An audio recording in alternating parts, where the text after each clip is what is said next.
சோற்று கணக்கு திரு ஜெயமோகன் எழுதிய கதை. கெத்தேல் சாஹிப் என்றால் கேள்விப்பட்டிருக்க மாட்டீர்கள். திருவனந்தபுரம் சாலை பஜாரில் இப்போது ஸ்ரீ பத்மநாபா தியேட்டர் இருக்கும் இடத்திற்கு அருகில் அந்த காலத்தில் அவரது சாப்பாட்டு கடை இருந்தது. 60-70களில் அங்கே சாப்பிடாதவர்கள் திருவனந்தபுரத்தில் இருந்தால் அவர்கள் சைவ சாப்பாட்டுக்காரர்களாக இருப்பார்கள். 78ல் கெத்தேல் சாஹிப் சாவது வரை கடை நடந்தது. இப்போதும் மகன் பல இடங்களில் கடையை நடத்துகிறார். அதே இடத்தில் அவரது உறவினர்கள் கடை நடத்துகிறார்கள். இப்போதும் அங்கே மீன் கறிக்கும் கோழி குழம்புக்கும் அதே சுவைதான். இப்போது முபாரக் ஹோட்டல் என்று பெயர். இன்றும் கூட்டம் கூட்டமாக வந்து காத்து கிடந்து சாப்பிடுகிறார்கள்.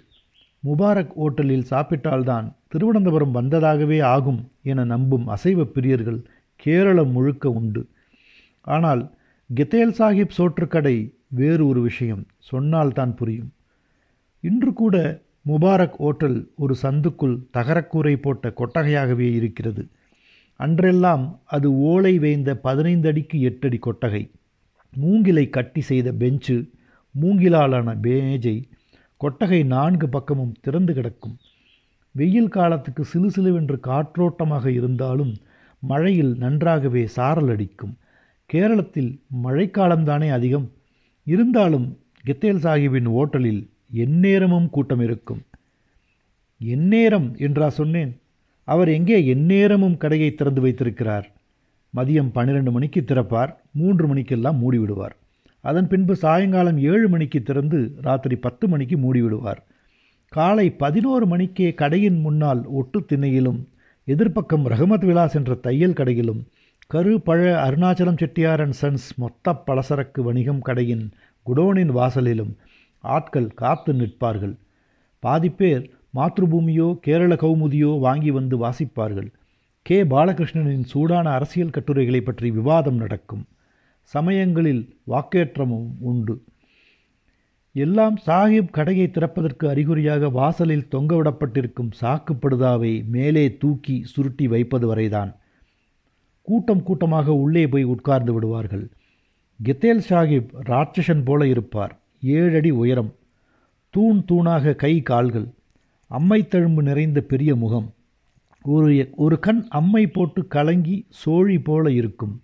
இன்னொரு கண் சிறிதாக சிவப்பாக தீக்கங்கு போல. தலையில் வெள்ளை வளை தொப்பி. மீசையில்லாத வட்ட தாடிக்கு மருதாணி போட்டு சிவப்பாக்கி இருப்பார். இடுப்பில் கட்டம் போட்ட லுங்கி, அதன் மேலே பட்டையான பச்சை பெல்ட். மலையாளியானாலும் கெத்தேல் சாஹிப்புக்கு மலையாளம் பேச வராது. அரபி மலையாளம்தான். அவரது குரலையே அதிகம் கேட்க முடியாது. கேட்டாலும் ஓரிரு சொற்றொடர்கள் மட்டுமே. பரீன் என்று அவர் கனத்த குரலில் சொல்லி உள்ளே சென்றால் ஆட்கள் பெஞ்சுகளில் நிறைந்து விடுவார்கள். அழைக்கவே வேண்டியதில்லை. உள்ளே இருந்து கோழி குழம்பும் பொரித்த கோழியும் குஞ்சு வறுவலும் கரிமீன் பொள்ளலும் மத்தி கூட்டும் எல்லாம் கலந்து மனம் ஏற்கனவே அழைத்து கொண்டிருக்கும். நானும் இத்தனை நாள் சாப்பிடாத ஓட்டல் இல்லை. கெத்தேல் சாஹிப்பின் சாப்பாட்டு மனம் எப்போதுமே வந்ததில்லை. வாசுதேவன் நாயர், அதுக்கு ஒரு கணக்கு இருக்குடே. சரக்கு வாங்கிறது ஒருத்தன், வைக்கிறது இன்னொருத்தன்னா எப்போவுமே சாப்பாட்டில் ருசியும் மனமும் அமையாது. கெத்தேல் சாஹிப்பு மீனும் கோழியும் மட்டுமில்ல, அரிசியும் மளிகையும் எல்லாம் அவரே போய் நின்று பார்த்து தான் வாங்குவார். குவாலிட்டியிலே ஒரு எள்ளு இடை வித்தியாசம் இருந்தால் வாங்க மாட்டார். கொஞ்சு அவருக்குன்னு சிறையின் கீழ் காயலிலே இருந்து வரும். பாப்பின்னு ஒரு மாப்பிள்ளை பிடிச்சி வலையோடு அதுகளை தண்ணிக்குள்ளேயே போட்டு இழுத்துக்கிட்டு தோணி தொழைஞ்சு வருவான். அப்படியே தூக்கி அப்படியே சமைக்க கொண்டு போவார் சாஹிப்பு. மக்கா நேர்மையாக இருந்தால் அதுக்குண்டான ருசி தன்னால் வரும், பார்த்துக்கோ. என்ன செய்வாரோ? அவர் கடையில் சாப்பிட்ட 15 ஆண்டுகளில் ஒரு நாள் கூட ஒரு சாப்பாட்டு பொருள் கூட மிகச்சிறந்த ருசி என்ற நிலையில் இருந்து கீழே வந்ததே இல்லை. அதை எப்படி சொல்லி விளக்குவதென்றே தெரியவில்லை. நேர்மை மட்டுமல்ல, கணக்கும் கூடத்தான். சாஹிப் கடையில் குழம்பும் பொரியலும் எப்போதும் நேராக அடுப்பிலிருந்து சூடாக கிளம்பி வரும். வரும் கூட்டத்தை முன்னரே கணித்து அதற்கேற்ப அடுப்பில் ஏற்றி கொண்டிருப்பார். அவரும் அவரது பீபியும் 2 பையன்களும் 2 உதவியாளர்களும் தான் சமையல். அவர்கள் அனைவரும் சாஹிப்புக்கு கட்டுப்பட்டவர்கள். அவர் மூக்காலேயே ருசி கண்டுபிடிப்பார். ஆனால் இதெல்லாம் சும்மா சொல்வதுதான். அங்கே ஒரு தேவதை குடிகொண்டிருந்தது என்று தான் சொல்ல வேண்டும். சரி, தேவதை இல்லை, ஜீன். அரேபியாவிலிருந்து வந்த ஜின் அல்ல. மலபாரில் ஏதோ கிராமத்தில் பிறந்து கல்லாயிப் புழையின் தண்ணீர் குடித்த ஜின். கெத்தேல் சாஹிப்பின் பூர்வீகம் மலபாரில். யூசப் அலி கயச்சேரி எழுதிய கல்லாயி புழ ஒரு மணவாட்டி என்ற பாட்டு ஒலிக்க கேட்டபோது அவரது மகன் ஞ பாப்பன்ற புழையல்ல என்றார். மற்றபடி அவரை பற்றி தெரியாது. அவர் பேசுவதே இல்லை. அவரை யாராவது மனவசியம் செய்து பேச வைத்தால்தான் உண்டு. பஞ்சம் பிழைக்க வந்த குடும்பம். சிறு வயதிலேயே சாஹிப் தெருவுக்கு வந்துவிட்டார். 20 வயது வரை கையில் பெரிய கெட்டிலுடன் டீ சுமந்து விற்று கொண்டிருந்தார். அந்த பெயர் அப்படி வந்ததுதான். அதன்பின் சாலையோரத்தில் மீன் பொரித்து விற்க ஆரம்பித்தார். மெல்ல சாப்பாட்டு கடை. கெத்தேல் சாஹிப்பின் கையால் குடித்த சாயாவுக்கு பிறகு இன்னைக்கு வரை நல்ல சாயா குடித்ததில்லை என்று அனந்தன் நாயர் ஒரு முறை சொன்னார். சாட்சாத் கௌமுதி பாலகிருஷ்ணனே சாஹிப் கையால் டீ குடிக்க கழக கூட்டத்தில் இருந்து சாலை பஜாருக்கு வருவார் என்றார்கள். சாஹிப்புக்கு ஒரு குறையும் இல்லை. அம்பலமுக்கில் பெரிய வீடு, கூட்டு குடும்பம், நகரில் 7-8 கடைகள், 3 பெண்களை கட்டி கொடுத்து விட்டார். 3 புதியாப்ளர்களுக்கும் ஆளுக்கு ஒரு கடை வைத்து கொடுத்திருந்தார். எல்லாம் ஓட்டலில் சம்பாதித்தது என்று சொன்னால் ஆச்சரியப்பட மாட்டீர்கள். ஆனால் அவரது வியாபார முறையை சொன்னால் ஆச்சரியப்படத்தான் செய்வீர்கள். சாஹிப் சாப்பாட்டுக்கு காசு வாங்குவதில்லை. டீ விற்ற காலம் முதலே உள்ள பழக்கம். கடையின் முன்னால் ஒரு மூலையில் சிறிய தட்டியால் மறைக்கப்பட்டு ஒரு தகர டப்பா உண்டியல் வைக்கப்பட்டிருக்கும். சாப்பிட்டு விட்டு போகிறவர்கள் அதில் எவ்வளவு வேண்டுமானாலும் போடலாம். யாரும் பார்க்க போவதில்லை. போடாமலும் போகலாம். எத்தனை நாள் போடாமல் போனாலும் எவ்வளவு சாப்பிட்டாலும் கெத்தேல் சாஹிப் அதை கவனிக்கவே மாட்டார். தெருவில் சட்டை போடாமல் காக்கி நிக்கரும் வட்ட தொப்பியுமாக அலைந்த டீ பையனாக இருக்கும்போதே கெத்தேல் சாஹிப் அப்படித்தான். ஒரு சின்ன டப்பா அவர் அருகே இருக்கும். அதில் விரும்பினால் காசு போட்டால் போதும். விலை கேட்கக்கூடாது. சொல்லவும் மாட்டார். ஆரம்பத்தில் சில சண்டியர்களும் தெருப்பொறுக்கிகளும் வம்பு செய்திருக்கிறார்கள். அதில் காகிதங்களை மடித்து போட்டிருக்கிறார்கள். அந்த டப்பாவையே தூக்கி கொண்டு போயிருக்கிறார்கள். மாதக்கணக்கில் வருடக்கணக்கில் சும்மா டீ குடித்திருக்கிறார்கள். கெத்தேல் சாஹிப்புக்கு அவர்களின் முகம் கூட நினைவிருப்பது போல தெரியாது. ஒரே ஒரு முறை கெத்தேல் சாஹிப் ஒருவனை அறைந்தார். வெளியூர்காரி ஒருத்தி, சாலையில் மல்லி மிளகு சீரகம் புடைத்து கூலி வாங்கும் ஏழை பெண், எங்கோ தமிழ்நாட்டு கிராமத்தில் இருந்து பஞ்சம் பிழைக்க வந்தவள் டீ குடித்து கொண்டிருந்தாள். அன்று புகழ்பெற்ற சட்டம்பி கரமண கொச்சுக்குட்டன் பிள்ளை ஒரு டீக்கு சொல்லிவிட்டு அந்த பெண்ணை பார்த்தார். என்ன நினைத்தாரோ அந்த பெண்ணின் முளையை பிடித்து கசக்க ஆரம்பித்தார். அவள் அலற ஆரம்பித்ததும் உற்சாக வெறி ஏறி அவளை அப்படியே தூக்கி கொண்டு ஓரத்து சந்துக்குள் செல்ல முயன்றார். கெத்தேல் சாஹிப் ஒன்றுமே சொல்லாமல் எழுந்து கொச்சுக்குட்டன் பிள்ளையை ஓங்கி ஒரு அறை விட்டார். சாலை முழுக்க அந்த சத்தம் கேட்டிருக்கும். குட்டன் பிள்ளை காதும் மூக்கும் வாயும் இரத்தமாக ஒழுக அப்படியே விழுந்து பிணம் போல கிடந்தார். கெத்தேல் சாஹிப் ஒன்றும் நடக்காதது போல மேற்கொண்டு டீ விற்க ஆரம்பித்தார். குட்டன் பிள்ளையை அவரது ஆட்கள் தூக்கி கொண்டு சென்றார்கள். 18 நாட்கள் ஆஸ்பத்திரியில் கிடந்தவர் பின்னர் எழுந்து நடமாடவே இல்லை. காது கேட்காமல் ஆகியது. தலை எந்நேரமும் நடுங்கிக் கொண்டிருக்கும். அடிக்கடி வலிப்பு வந்தது. 7 மாதம் கழித்து கரமனை ஆற்றில் குளிக்கையில் வலிப்பு வந்து ஆற்றுக்குள் போனவரை ஊதிப்போன சடலமாகத்தான் எடுக்க முடிந்தது. ஒரு மாப்பிள்ளை எப்படி குலநாயரை அடிக்கலாம் என்று கிளம்பி வந்த கும்பலை சாலை மகாதேவர் கோயில் ட்ரஸ்டி அனந்த நாயர், போய் சோழி மயிரை பாருங்கடே, நியாயத்தை விட்டு கழிச்சா சில சமயம் துளுக்கங்கையால் சாவணும்னு இருக்கும், சில சமயம் எறும்பு கடிச்சும் சாவு வரும் என்று சொல்லிவிட்டார். அவர் சொன்ன பின்னர் சாலை பஜாரில் மறுபேச்சு இல்லை. நான் முதலாக கெத்தேல் சாஹிப் கடைக்கு சாப்பிட வந்தது 68இல். என் சொந்த ஊர் கன்னியாகுமரி பக்கம் ஒசரவிலை. அப்பாவுக்கு கோட்டாற்றில் ஒரு ரைஸ் மில்லில் கணக்கு பிள்ளை வேலை. நான் நன்றாக படித்தேன். 11 ஜெயித்ததும் காலேஜில் சேர்க்க வேண்டும் என்றார்கள். அப்பாவின் சம்பாத்தியத்தில் அதை நினைத்து கூட பார்த்திருக்க முடியாது. ஆனால் சொந்தத்தில் ஒரு மாமா திருவனந்தபுரம் பேட்டையில் இருந்தார். ஒரு சுமாரான அச்சகம் வைத்திருந்தார். அவர் மனைவிக்கு தாழக்குடி. எல்லாம் ஒன்றுக்குள் ஒன்றுதான். அப்பா என்னை கைப்பிடித்து கூட்டிக் கொண்டு போய் பஸ் ஏறி தம்பானூரில் இறங்கி பேட்டை வரை நடத்தி கொண்டு சென்றார். நான் பார்த்த முதல் நகரம். தலையில் வைத்த தேங்காய் எண்ணெய் முகத்தில் வியர்வையுடன் சேர்ந்து வழிய, கணுக்கால் மேலே ஏறிய ஒற்றை வேட்டியும் பானைக்குள் சுருக்கி வைத்த சட்டையும் செருப்பில்லாத கால்களுமாக பிரம்மை பிடித்து நடந்து போனேன். மாமாவுக்கு வேறு வழியில்லை. அவரை சின்ன வயதில் அப்பா தூக்கி வளர்த்திருக்கிறார். யூனிவர்சிட்டி காலேஜில் ஆங்கில இலக்கியம் படிக்க சேர்ந்து கொண்டேன். அப்பா மன நிறைவுடன் கிளம்பி சென்றார். 1 ரூபாயை என் கையில் வைத்து, வச்சுக்கோ, செலவு செய்யாத, எல்லாம் மாமன் பார்த்து செய்வான் என்று சொன்னார். இந்தா சுப்பம்மா, உனக்கு இவன் இனிமே மருமகன் மட்டுமில்லை, மகனுமாக்கும் என்று கிளம்பினார். மாமனுக்கு மனம் இருந்ததா என்பது எனக்கு இன்றும் சந்தேகம்தான். மாமிக்கு கொஞ்சம் கூட மனமில்லை என்பது அன்றைக்கு சாயங்காலம் சாப்பிடும்போதே தெரிந்தது. எல்லாரும் அப்பளம் பொரியல் சாம்பாருடன் சாப்பிடும்போது என்னை அழைக்கவில்லை.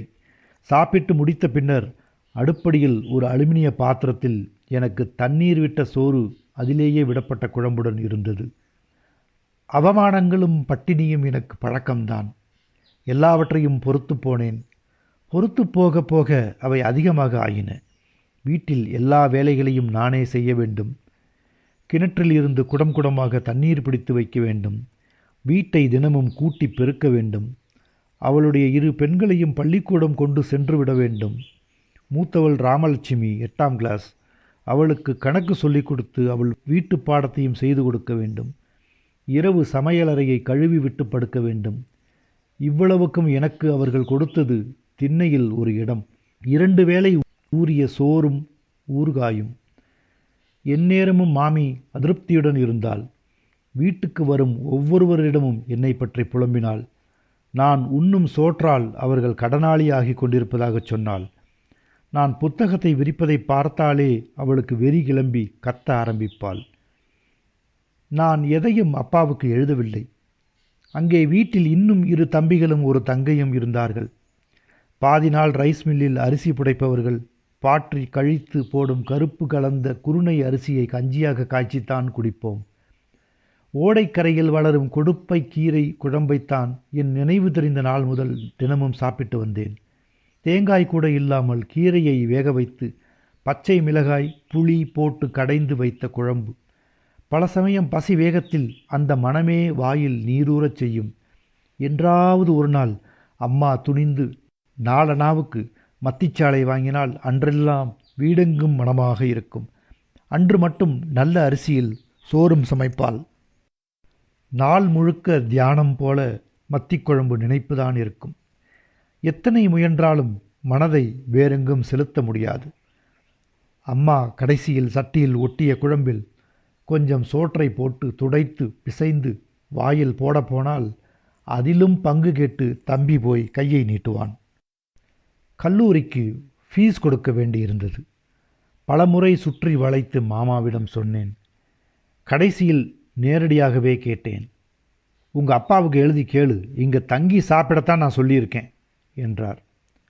அப்பாவுக்கு எழுதுவதில் அர்த்தமே இல்லை என்று தெரியும். 1 வாரம் கழித்து என்னை காலேஜில் இருந்து நின்றுவிடச் சொல்லிவிட்டார்கள். ஃபீஸ் கட்டிய பிறகு வந்தால் போதும் என்றார்கள். நான் பித்து பிடித்தவன் போல அலைந்தேன்.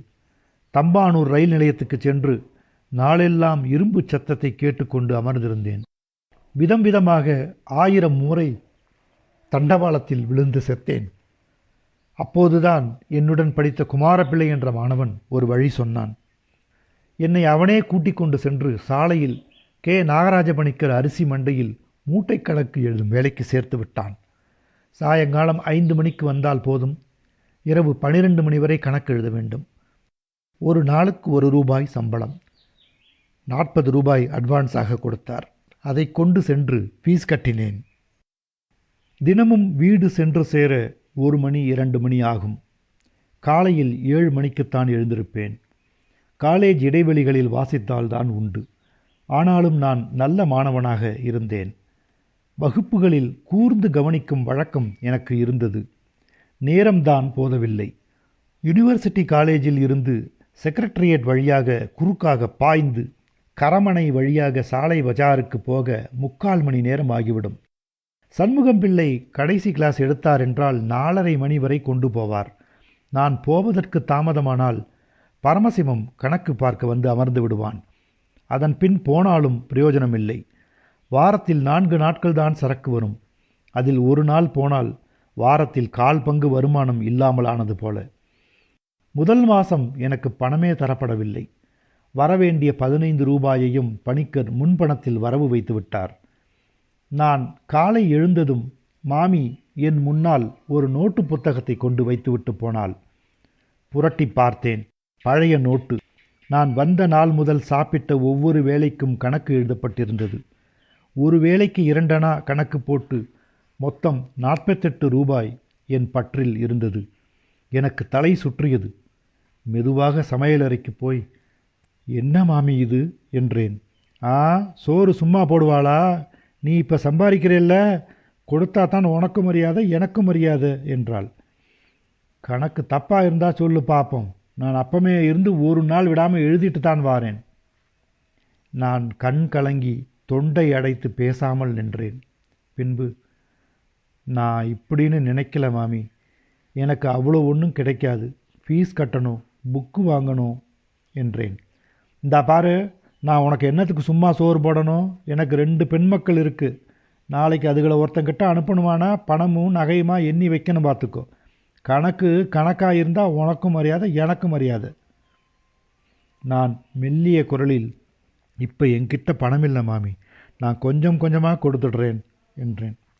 கொடுப்பேன்னு எப்படி நம்புறது என்றாள். நான் ஒன்றும் சொல்லவில்லை. அன்று மாலையே நான் அங்கிருந்து கிளம்பிவிட்டேன். நேராக பணிக்கரின் குடோனிலேயே வந்து தங்கிவிட்டேன். பணிக்கருக்கும் இலவசமாக வாட்ச்மேன் கிடைத்த சந்தோஷம். மாமி என் முக்கியமான புத்தகங்களை பணத்துக்கு அடகாக பிடித்து வைத்து கொண்டாள். சாலையில் நான் சந்தோஷமாகவே இருந்தேன். கரமனை ஆற்றில் குளியல், அங்கேயே எலிசாமா இட்லி கடையில் 4 இட்லி, நேராக காலேஜ். மதியம் சாப்பிடுவதில்லை.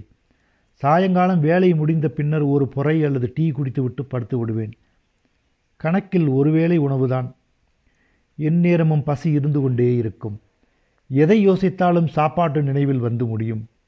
குண்டான ஒருவரை பார்த்தால் கண்ணை எடுக்கவே முடியாது. எவ்வளவு சாப்பிடுவார் என்ற நினைப்புதான். சாலை மகாதேவர் கோயில் வழியாக செல்லும் பொழுது பாயச வாசனை வந்தால் நுழைந்து விடுவேன். இலை கீற்றில் வைத்து தரப்படும் பாயசமும் பழமும் ஒரு நாள் இட்லி செலவை மிச்சப்படுத்திவிடும். சாஸ்தாவுக்கு சுண்டல், இசக்கியம்மைக்கு மஞ்சள் சோறு என அடிக்கடி ஏதாவது கிடைக்காமல் இருக்காது. ஆனாலும் எனக்கு பணம் போதவில்லை. முன் பணத்தை அடைத்து முடிப்பதற்குள் அடுத்த காலேஜ் ஃபீஸுக்கு கேட்டுவிட்டார்கள். இதை தவிர மாதம் 5 ரூபாய் வீதம் சேர்த்து கொண்டு போய் மாமிக்கு கொடுத்தேன். பரீட்சைக்கு முன்னாலேயே புத்தகங்களை மீட்டாக வேண்டும். நான் மெலிந்து கண்கள் குழிந்து நடமாட முடியாதவனாக ஆனேன். கணக்கு போட்டு கொண்டிருக்கும் பொழுது சட்டென்று கிர் என்று எங்கோ சுற்றி சுழன்று ஆழத்துக்கு போய் மீண்டு வருவேன். எந்நேரமும் ஒரு கசப்பு, கை கால்களில் ஒரு நடுக்கம். பேட்டை வரை காலேஜுக்கு நடப்பதற்கு 1 மணி நேரம் ஆகியது. என் கனவெல்லாம் சோறு. ஒரு நாள் சாலையில் ஒரு நாய் அடிபட்டு செத்து கிடந்தது. அந்த நாயின் கரியை எடுத்து கொண்டு போய் குடோன் பின்பக்கம் கல்லெடுப்பு கூட்டி சுட்டு தின்பதை பற்றி கற்பனை செய்தேன் என்றால் பார்த்து கொள்ளுங்கள். எச்சில் ஊறி சட்டையில் வழிந்து விட்டது அன்று. அப்போதுதான் கூலி நாராயணன் சொன்னான் கெத்தேல் சாஹிப் ஹோட்டலை பற்றி. பணம் கொடுக்க வேண்டாம் என்பது எனக்கு நம்ப முடியாததாக இருந்தது. பலரிடம் கேட்டேன். உண்மைதான் என்றார்கள்.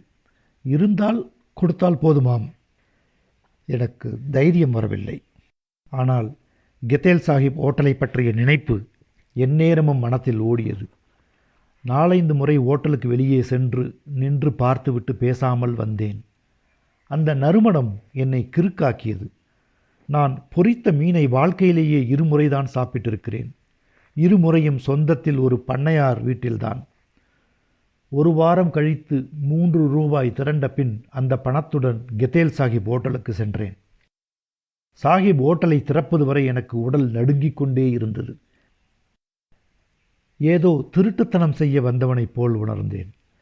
கும்பலோடு உள்ளே போய் ஓரமாக யாருமே கவனிக்காதது போல அமர்ந்து கொண்டேன். ஒரே சத்தம். சாஹிப் புயல் வேகத்தில் சோறு பரிமாறிக் கொண்டிருந்தார். கவிழ்க்கப்பட்ட தாமரை இலையில்தான் சாப்பாடு. ஆவி பறக்கும் சிவப்பு சம்பா சோற்றை பெரிய சிப்பலால் அள்ளி கொட்டி அதன் மேல் சிவந்த மீன் கறியை ஊற்றினார். சிலருக்கு கோழி குழம்பு, சிலருக்கு வறுத்த கோழி குழம்பு. அவர் எவரையுமே கவனிக்கவில்லை என்றுதான் பட்டது. அதன் பிறகு கவனித்தேன், அவருக்கு எல்லாரையுமே தெரியும். பலரிடம் அவர் எதையுமே கேட்பதில்லை. அவரே மீனையும் கறியையும் வைத்தார். ஆனால் யாரிடமும் உபச்சாரமாக ஏதும் சொல்லவில்லை. அவரே பரிமாறினார். 2ஆம் முறை குழம்பு பரிமாற மட்டும் ஒரு பையன் இருந்தான். என் அருகே வந்தவர் என்னை ஏறிட்டு பார்த்தார். எந்தா புள்ளச்சேன், புத்தனா வந்தனா என்றார். என்னை வெள்ளாளன் என்று எப்படி கவனித்தார் என்று வியந்து பேசாமல் இருந்தேன். சோற்றை கொட்டி அதன் மேல் குழம்பை ஊற்றினார்.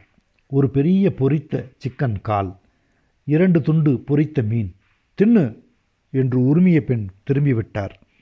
அதற்கு எப்படியும் 3 ரூபாய்க்கு மேல் ஆகிவிடும். என் கை கால்கள் பதற ஆரம்பித்தன. சோறு தொண்டையில் அடைத்தது. சட்டென்று திரும்பிய சாஹிப், நீங்க அவிட எந்த எடுக்குன்னு தின்னேன் பில்லேச்சா என்று ஒரு பயங்கர அதட்டல் போட்டார். அள்ளி அள்ளி சாப்பிட்டேன். அந்த ருசி என் உடம்பெல்லாம் பரவியது.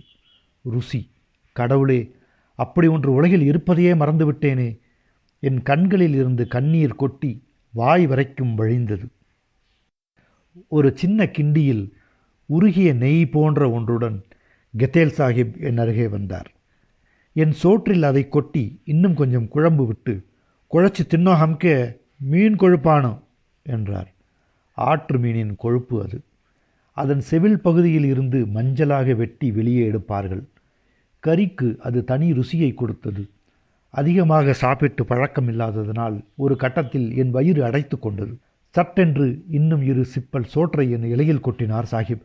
ஐயோ வேண்டாம் என்று தடுக்கப் போன என் கையில் அந்த தட்டாலேயே கணீர் என்று அரைந்து, சோறு வச்சா தடுக்குன்னா ஏறப்பாளி, தின்னுடா பிலீச என்றார். உண்மையிலேயே கையில் வலி தெரித்தது. எழுந்திருந்தால் சாஹிப் அடித்து விடுவார் என்று அவரது இரத்த கண்களை கண்டபோது தோன்றியது. சோற்றை மிச்சம் வைப்பது சாஹிபுக்கு பிடிக்காது என்று தெரியும். உண்டு முடித்தபோது என்னால் எழ முடியவில்லை. பெஞ்சை பற்றி கொண்டு நடந்து இலையை போட்டு கையை கழுவினேன்.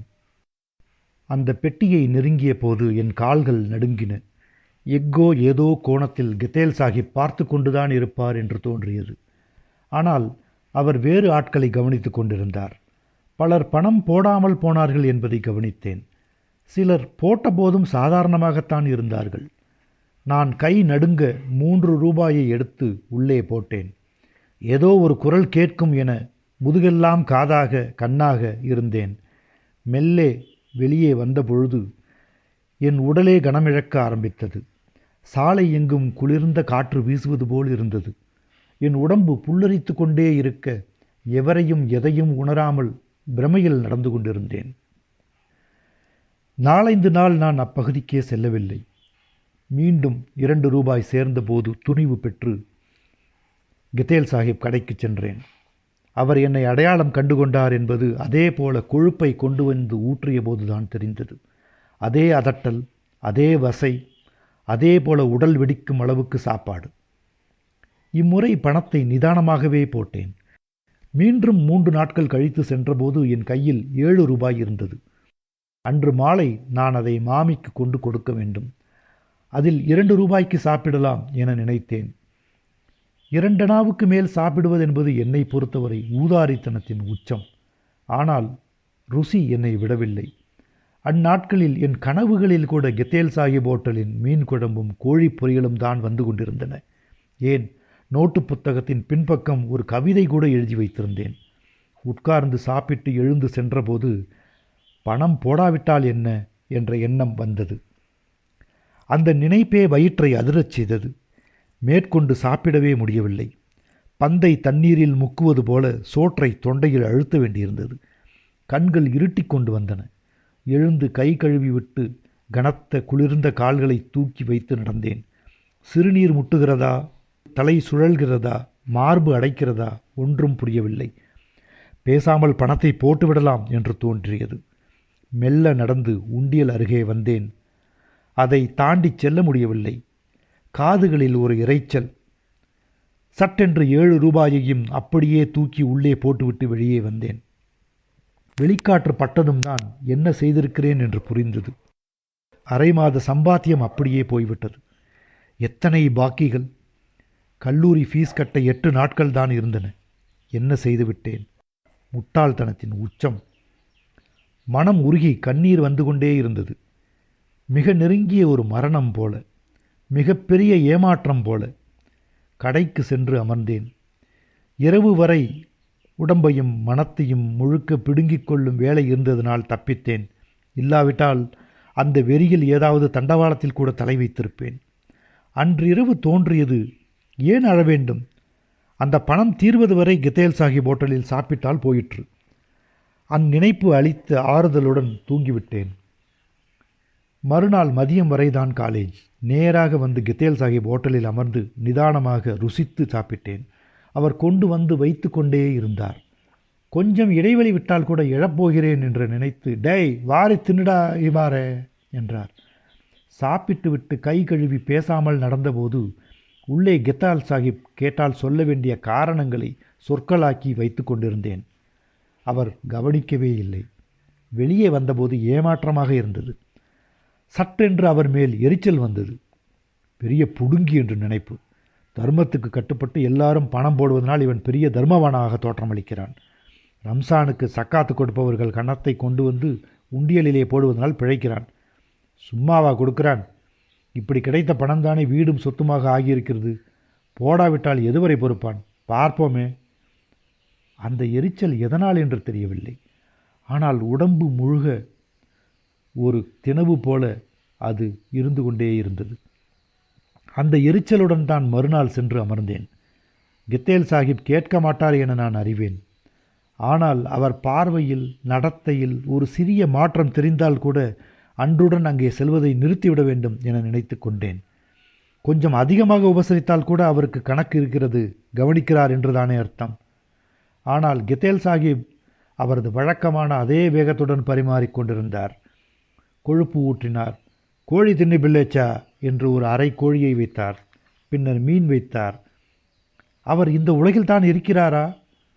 உண்மையிலேயே இது ஒரு மாப்பிள்ளைதானா, இல்லை ஏதாவது ஜின்னா? பயமாக கூட இருந்தது. கடைசியாக சோறு போட்டு சாப்பிடப் போன போது கித்தேல் சாஹிப் கறி பொரித்த மிளகாய்க்காரத்தின் தூளையும் கொஞ்சம் கருகிய கோழி காலையும் கொண்டு வைத்தார். நான் அதை விரும்பி சாப்பிடுவதை வெளியே காட்டிக்கொள்ளக்கூடாது என எப்போதும் முயல்வேன். ஆனால் அவருக்கு தெரிந்திருந்தது. ஆச்சரியமளிக்கவில்லை. அந்த காரத்தை சோற்றில் போட்டு பிசைந்தபோது சட்டென்று மனம் ததும்பிவிட்டது. கண்ணீரை அடக்கவே முடியவில்லை. என் வாழ்நாளில் எவருமே எனக்கு பரிந்து சோறிட்டதில்லை. ஆழாக்கு அரிசியை கஞ்சி வைக்கும் அம்மாவுக்கு அந்த கடுகடுப்பும் வசைகளும் சாபங்களும் இல்லாவிட்டால் எல்லாருக்கும் பங்கு வைக்கவே முடியாது. நான் நிறைந்து சாப்பிட வேண்டும் என எண்ணும் முதல் மனிதர். எனக்கு கணக்கு பார்க்காமல் சாப்பாடு போடும் முதல் கை. அன்னமிட்ட கை என்கிறார்களே, அந்திப கணம் வரை நெஞ்சில் நிற்கும் அன்னையின் கை என்கிறார்களே. தாயத்து கட்டிய மணிக்கட்டும் தடித்து காய்த்த விரல்களும் மயிரிடர்ந்த முழங்கையும் கொண்ட இந்த கரடிக்கரமல்லவா என் தாயின் கை. அதன் பின் நான் கித்தேல் சாஹிப்புக்கு பணம் கொடுத்ததே இல்லை. செலவு என நினைத்து கொடுக்காமல் இருக்கவில்லை என்று என் நெஞ்சை தொட்டு சொல்ல முடியும். அது என் அம்மாவின் சோறு என்பதனால் தான் கொடுக்கவில்லை. 1 2 அல்ல, முழுசாக 5 வருடம் 1 பைசா கூட கொடுத்ததில்லை.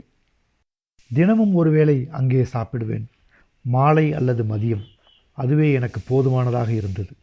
மேற்கொண்டு ஒரு 4 இட்லி போதும். என் கை கால்கள் உரம் வைத்தன. கன்னம் பளபளத்தது. மீசை தடித்தது. குரல் கனத்தது. நடையில் மிடுக்கும், பேச்சில் கண்டிப்பும் சிரிப்பும் தன்னம்பிக்கையும் வந்தன. கடையில் என் இடம் கிட்டத்தட்ட மேனேஜருக்கு நிகரான ஆனது. சரக்குகளை வரவு வைத்து தேவைக்கு ஏற்ப எடுத்து கொடுப்பது முழுக்க என் பொறுப்பு தான். படிப்பு செலவு போக ஊருக்கும் மாதந்தோறும் பணம் அனுப்பினேன். நான் பிஏயை முதல் வகுப்பில் முதலிடத்தில் வென்றபின் யூனிவர்சிட்டி கல்லூரியிலேயே எம்ஏ படிக்க சேர்ந்தேன். சாலையில் அருணாச்சலம் நாடார் கடை மேல் ஒரு அறையை வாடகைக்கு எடுத்துக்கொண்டேன். ஒரு நல்ல சைக்கிள் வாங்கி கொண்டேன். ஒவ்வொரு நாளும் கித்தேல் சாஹிப்பின் கையால் சாப்பிட்டேன். மெதுவாக பேச்சு குறைந்து அவர் என்னை பார்க்கிறாரா என்ற சந்தேகம் கூட வர ஆரம்பித்தது. ஆனால் என் இலை மேல் அவரது கனத்த கைகள் உணவுடன் நீளும்போது தெரியும் அது அன்பே உருவான அம்மாவின் கை என்று. நான் அவர் மடியில் பிறந்து அவரிடம் முளையுண்டவன் என்று. தம்பி சந்திரன் 11 முடித்து டிரைவிங் லைசன்ஸ் எடுத்து அரசு போக்குவரத்து கழகத்தில் சேர்ந்தபோது வீட்டு கஷ்டம் குறைந்தது. நான் அவ்வப்போது வீட்டுக்கு போவேன். அம்மா நல்ல அரிசி வாங்கி மீன் குழம்பு வைத்து அவளே பரிமாறுவாள். ஆனால் எத்தனையோ காலமாக நீண்டு நின்ற வறுமை. அவளுக்கு பரிமாறத் தெரியாது. ஒரு கண் எப்போதும் பானையில் இருக்கும் சோறையும் சட்டியில் இருக்கும் குழம்பையும் கணக்கு போடுவதை தவிர்க்க முடியாது. அகப்பையில் அவள் சோறோ குழம்போ அள்ளினால் அரைவாசி திரும்ப கொட்டிவிடுவாள். இன்னமும் கொஞ்சம் குழம்பு என்றால் அவளுடைய அகப்பை சில சொட்டுகள் தான் அள்ளும். கையோ மனமோ குறுகிவிட்டது.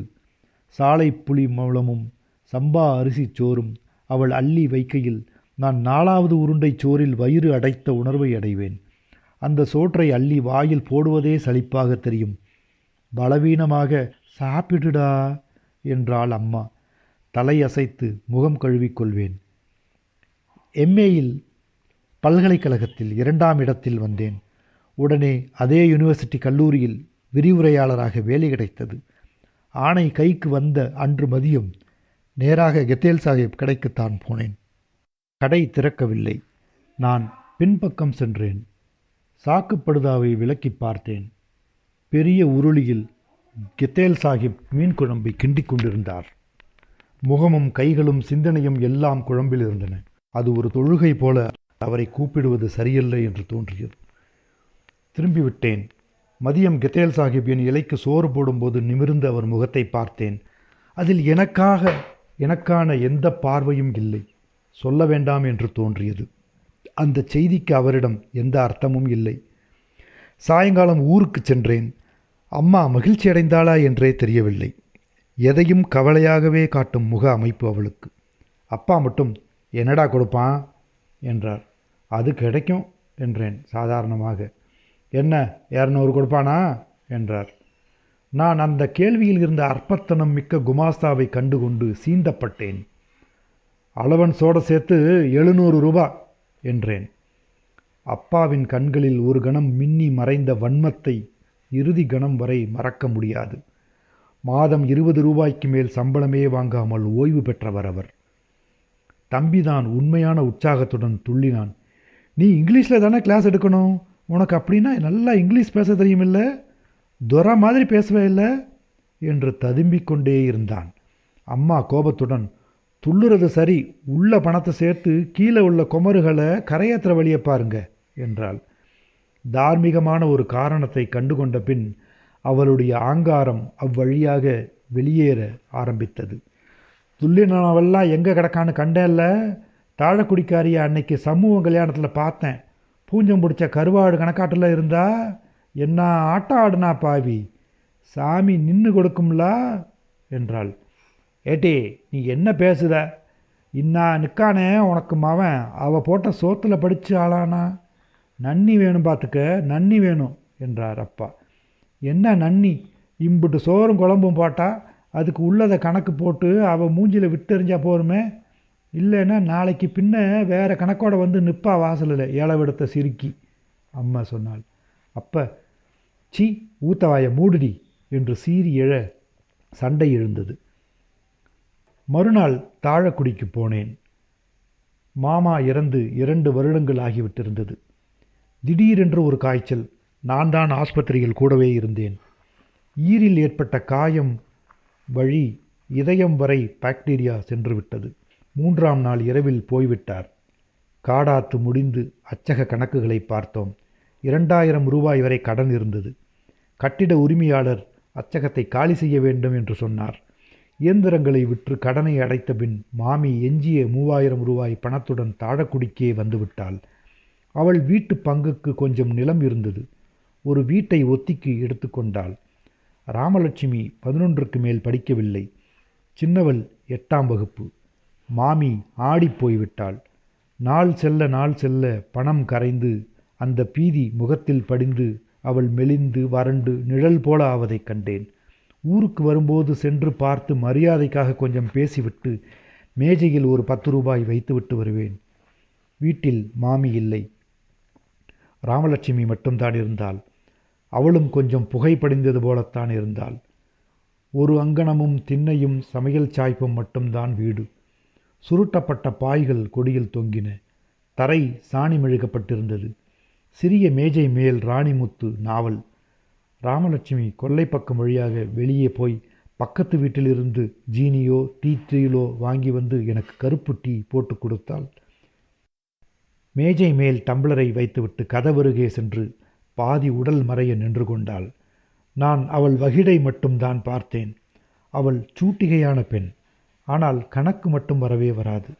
திருவனந்தபுரத்தில் அவளுக்கு கூட்டு வட்டியை மட்டும் நான் 20 நாளுக்கு மேல் சொல்லிக் கொடுத்திருக்கிறேன். என்ன பேசுவதென்றே தெரியவில்லை. அவள் வேறு யாராகவோ நின்றிருந்தாள். 10 நிமிடம் கழித்து எழுந்து கொண்டேன். வாரேன் என்றேன்.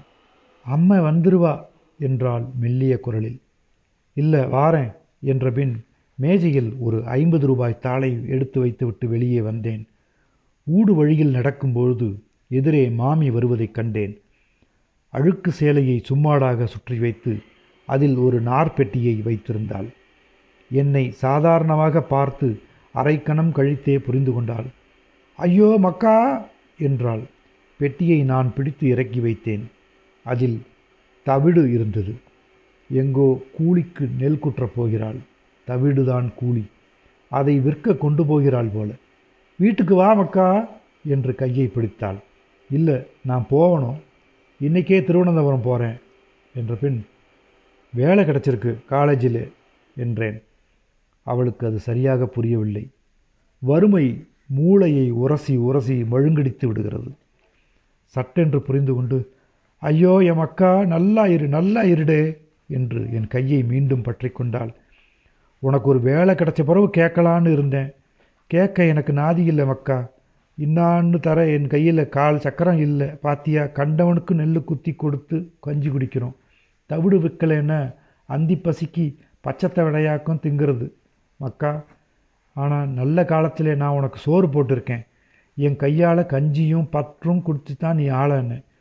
8 மாதம் தினம் 2 வேளைனா கூட 500 வேளை நான் உனக்கு சோறும் கறியும் விளம்பியிருக்கேன் பார்த்துக்கோ. அதெல்லாம் உனக்கு அம்மைக்கு இப்போ தெரியாது. அந்த நன்னி அவளுக்கு இல்லைனாலும் உனக்கு இருக்கும் மக்கா. ராமலட்சுமிக்கு உன்னை விட்டால் யாரும் இல்லை. சவத்துக்கு ராத்திரியும் பகலும் உனக்கு நினப்பாக்கும். அவளுக்கு ஒரு சீவிதம் கொடு ராசா. தின்ன சோத்துக்கு நன்னி காட்டலைன்னா அதுக்கு உண்டான கணக்கு நீ ஜென்மாந்திரமாக தீர்த்துக்கணும் பார்த்துக்கோ. அவளிடம் விடை பெற்று பஸ்ஸில் ஏறிய போது வேப்பங்காய் உதட்டில் பட்டது போல கசந்தது. வாயே கசப்பது போல பஸ்ஸில் இருந்து துப்பிக்கொண்டே வந்தேன். நேராக திருவனந்தபுரம் வந்தேன். வேலைக்கு சேர்ந்து அந்த புதிய பொறுப்பின் பரபரப்பிலும் மிதப்பிலும் மூழ்காமல் இருந்திருந்தால் அந்த கசப்பை உடம்பெங்கும் நிறைத்து வைத்திருந்திருப்பேன். முதல் மாத சம்பளம் வாங்கியதும் அம்மாவுக்கு பணம் அனுப்பியிருந்தேன். அம்மா பதில் கடிதத்தில், சுப்பம்மா வந்து உங்கள் அப்பா கிட்ட பேசியிருக்கா. உங்கள் அப்பாவுக்கும் அரை மனசு தான். அது நமக்கு வேண்டாம் கேட்டியா?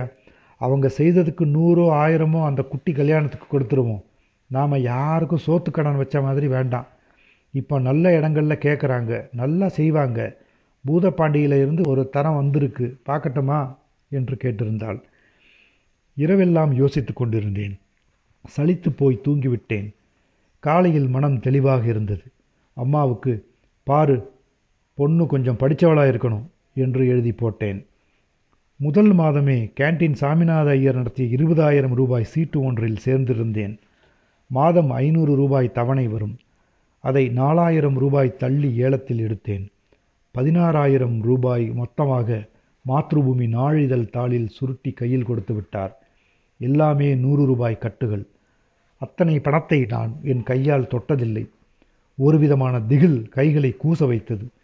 அறையில் கொண்டு வந்து வைத்து அந்த நோட்டுக்களையே பார்த்து கொண்டிருந்தேன். இத்தனை பணத்தை என் கையால் நான் சம்பாதிப்பேன் என எப்போதும் எண்ணியதில்லை. அதை வைத்து திருவனந்தபுரத்தில் புறநகரில் ஒரு சிறிய வீட்டை கூட வாங்கிவிட முடியும். கொஞ்ச நேரத்தில் அந்த பணம் என் கைக்கும் மனதுக்கும் பழகிப்போன விந்தையை நினைத்து புன்னகைத்து கொண்டேன். மதிய நேரம் கெத்தேல் சாஹிப் கடைக்கு போனேன். கடை திறந்ததும் உள்ளே சென்று உண்டியலில் பணத்தை போட ஆரம்பித்தேன். பெட்டி நிறைந்ததும் கெத்தேல் சாஹிப்பிடம், வேறு பெட்டி கேட்டேன். டா அமித, பெட்டி மாற்றடா என்றார். பையன் பெட்டியை மாற்றி வைத்ததும் மீண்டும் போட்டேன்.